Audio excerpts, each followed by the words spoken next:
महाराष्ट्र चुनाव नतीजों में बीजेपी को बम्पर जीत मिली है। ऐसे में अब महाराष्ट्र सीएम पद के लिए संग्राम शुरू हो गया है। महाराष्ट्र की सियासत में सीएम के चेहरे पर चर्चाएं तेज हो रही हैं। एकनाथ शिंदे के नेतृत्व वाली शिवसेना 81 सीटों पर चुनाव लड़कर 55 सीटों पर जीत रही है। महायुति की दोनों पार्टियां मिलकर बहुमत का आंकड़ा पार कर चुकी हैं।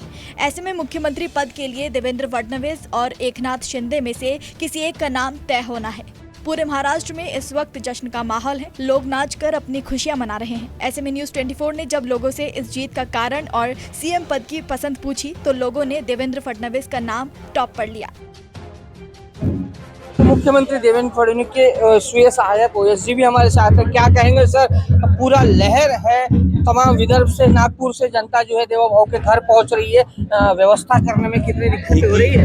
एक ही बात मैं बोलूंगा कि लाडली बहनों के लाडले भाव देवा भाव देवा भाव। क्या बात है, एक तरफा जीत दी है राज्य ने आपको। जी जी जी, बहुत बहुत शुभकामनाएं, धन्यवाद, थैंक यू सो मच। तो कितना खुशी का मौसम है। ये सभी हम सबको पता ही था कि इस वक्त महायुति की सरकार बहुत ज्यादा मतों से आने वाली है।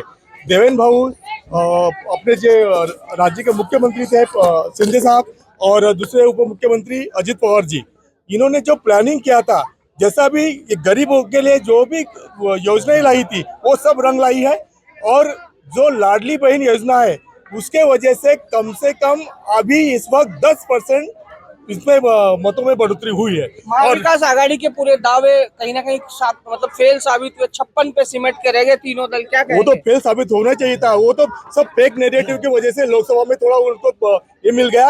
उनको लगा कि फेक नैरेटिव करो, जोर से और बोलो और सब हो जाता है। लेकिन जो अपने महाराष्ट्र राज्य की जनता है वो सुशिक्षित और समझदार जनता है। वो समझ गई है कि अपोजिशन वाले जो है महाविकास आघाड़ी वाले है वो फेक नैरेटिव फैलाते हैं और फेक नैरेटिव से कुछ नहीं होने वाला है। जो करेगा उसे ही मिलेगा।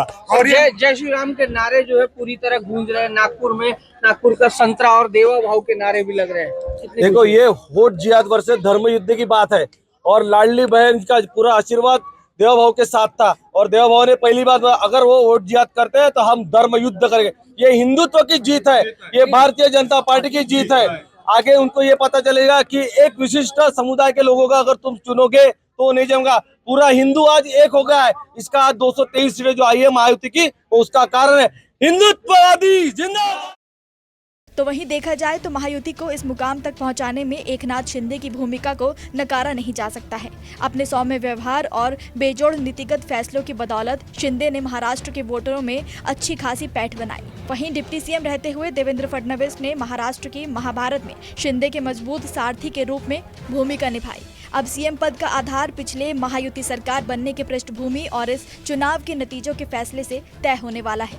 जैसा कि सभी जानते हैं कि शिवसेना में एकनाथ शिंदे की बगावत के बाद ही महाराष्ट्र में महायुति सरकार बनी, लेकिन उस समय 105 सीटों वाली बीजेपी ने तय किया कि वो शिंदे के नेतृत्व में आए नए दल को समर्थन देगी।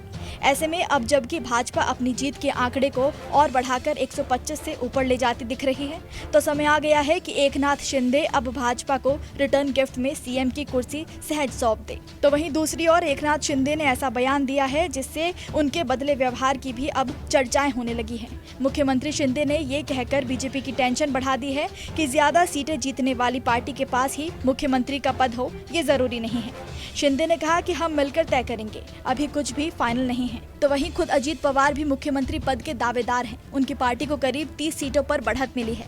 रुझान अगर नतीजों में बदलते हैं तो बीजेपी और अजीत की पार्टी भी मिलकर आसानी से महाराष्ट्र में सरकार बना लेगी। ये समीकरण एकनाथ शिंदे के लिए टेंशन बढ़ाने वाला है। यही वजह है कि शिंदे अभी सीएम पद पर तो दावेदारी कर रहे हैं, लेकिन मिलकर फैसला करने की भी बात कर रहे हैं। महायुति की इस बड़ी एक तरफा जीत में आज हमारे साथ मौजूद है लाडली बहनें भी और हम मौजूद है देवा भाव के घर के पास भी। क्या कहेंगी दीदी, क्या ये जीत लाडली बहनों की है? बिल्कुल, देवा भाव ने हमेशा महिला सशक्तिकरण और महिलाओं का ध्यान रखा, तो आज महिलाओं लड़की बहनों ने भी अपना वचन निभाया और उनको अपना वचन करके पूरे देश महाराष्ट्र में कमल खिलाया है। तो आमचा भाव देवा भाव। पूरी तरह से खुशी की लहर है। बहनों का क्या कहना है?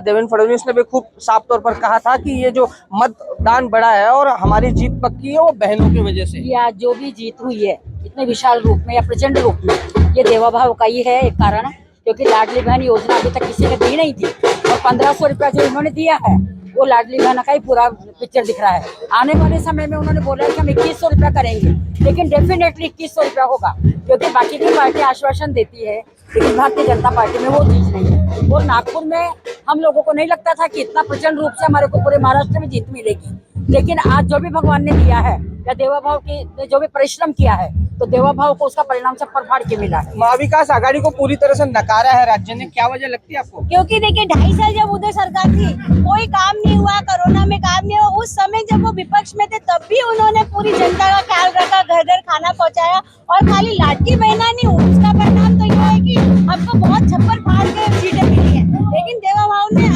IIM लाए, लॉ यूनिवर्सिटी लाए, एम्स लाए, जो डेवलपमेंट किया है, मुख्यमंत्री को चाहेंगे देखना? हम तो चाहेंगे मुख्यमंत्री देवा भाव बने, बाकी जो पार्टी नेता लेगी। ये पूरी तरह से जोश है, उल्लास है, और पूरे अब नगाड़े बज रहे हैं, तो इनकी बात भी हम नहीं सुन पाएंगे, हमारी बात भी आप तक नहीं पहुंच पाएगी। लेकिन ये तो तय है कि राज्य की जनता ने, राज्य की लाडली बहनों ने एक तरफा जीत जो है महायुति को और विशेष रूप से देवा भाव को अपने हाथों से प्रदान की है। कैमरामैन पंकज के साथ नरेंद्रपुरी, न्यूज़ 24 नागपुर। नमस्कार, मैं हूं मानक गुप्ता। अगर आपको हमारा ये वीडियो पसंद आया हो तो इसे लाइक और शेयर जरूर करें, और हाँ, हमें सब्सक्राइब और फॉलो करना ना भूलें, ताकि आप देश और दुनिया की कोई खबर मिस ना करें। तो जुड़े रहिए हमारे साथ और देखते रहिए न्यूज़ 24।